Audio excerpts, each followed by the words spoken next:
Hey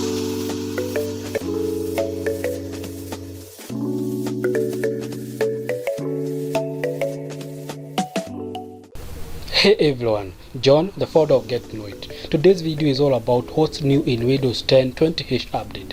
One of the most noticeable change in the October 2020 update is the new start menu.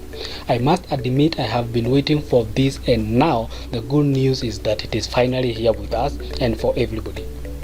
In the new update, the start menu is getting a theme-aware tiles. The tile background will be light or dark to match any Windows 10 theme you are using, light or dark.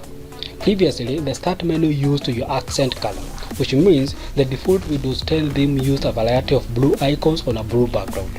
The shift to using standard themes color means Windows 10 new application icons looks better in the new start menu. If you don't like this, you can still get those styles that match your theme back. To do this, just head on to Settings, Personalization, Color, and enable the dark mode. Check the checkbox that says Start Taskbar and Action Center to tell Windows to show the accent color on Start, Taskbar, and Action Center areas. The new built-in Microsoft Edge. Microsoft Edge is now officially part of Windows 10. The Chromium-based Microsoft Edge browser has been there since the 2004 Windows update. The new Edge replaces the old Edge in the baseline version of Windows 10. And what's more, you can get more extensions on the Chrome web to customize your browsing experience. In the new update, Microsoft is expanding your phone app with more features designed for selected Samsung devices. If you have one of these phones, you can now access your phone's Android apps directly on your Windows 10 PC. They will be running on your phone, but you can launch, see, and interact with them on your Windows 10 desktop. Windows 10 now shows browser tabs in your Outer tab switcher if you're using Edge.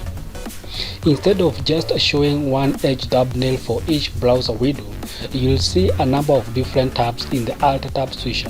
So if you are using several web pages at once, you can quickly find and switch between them just with Alt tab. If you don't like this, don't panic, it's configurable. Head on to Settings, System, Multitasking, and configure Alt tab to show your most recent 3 or 5 tabs. Or turn it off completely and get more classic Alt tab experience. In Windows 10 20H update, when you pin a website to your taskbar using Microsoft Edge, you can now click the taskbar icon to see all your browser tabs for that website.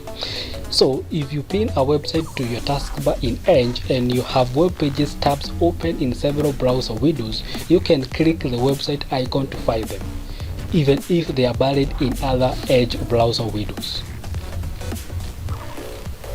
Refresh rate options in settings. With Windows 10 20H update, you don't have to visit the control panel to change the refresh rate.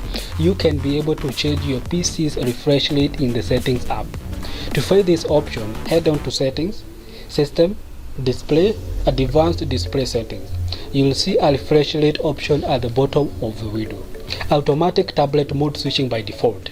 Tablet mode optimizes your device for touch, so you don't have to use any keyboard and mouse. When tablet mode is on, apps open full screen and taskbar and desktop icons are reduced. Now, Windows 10 will automatically switch to the new tablet experience added in the May 2020 update without the prompt or notification. This is unlike before, when a notification popped up and asked if you wanted to enable tablet mode. You can change what happens to prevent Windows 10 from entering tablet mode automatically by heading to Settings, System, Tablet, and changing the settings. And now, how do you install the new update? To install the new update officially, head on to Settings, Update and Security, Windows Update. Click Check for updates. If the update is available for your PC, you will see Feature Update to Windows 10 version 2H2. Click Download and install to get it. However, if the update isn't available for your PC, to install it anyway, download and learn Microsoft Update Assistant tool. Head on to the Download Windows 10 page and click Update Now to get it. And that's what's new in Windows 10 20H2 update. However, there are still other minor changes that comes with this update, plus of course bug fixes. Thanks for watching. See you in the next one.